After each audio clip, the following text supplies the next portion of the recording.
यांना तुम्ही राहुल गांधी सोबत पाहिले असेल, यांना संसदेत आरडाओरडा करताना पाहिले असेल।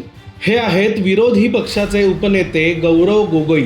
या गौरव गोगोईवरती वेगवेगळे आरोप आहेत। राष्ट्रीय सुरक्षेला अस्थिर करणे, जॉर्ज सोरोसकडून पैसे घेऊन देशघातकी घडामोडी घडवून आणणे, धर्मांतर करणाऱ्यांना मदत करणे, त्यांच्या पत्नीचा ISI सोबत संबंध, गौरव गोगोई यांच्या पत्नी एलिझाबेथ कोलबन यांचे पाकिस्तान योजना आयोगाचे सल्लागार अली तौकीर शेख आणि पाकिस्तानच्या ISI सोबतच्या संबंधांचा खुलासा सर्व भारतासमोर झाला आहे।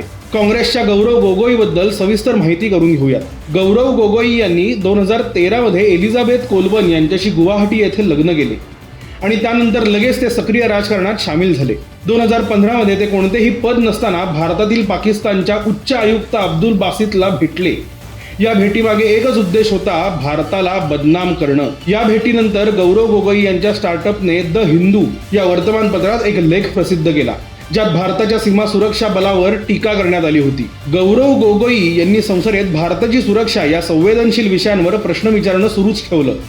हे सर्व घटनाक्रम गौरव गोगोई यांचे एलिझाबेथ कोलबन यांच्यासोबत लग्न झाल्यानंतर सुरू झाले।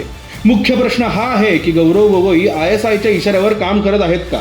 देशाला अस्थिर करण्यासाठी काँग्रेस आणि गौरव गोगोई सोरोसकडून पैसे घेत आहेत का?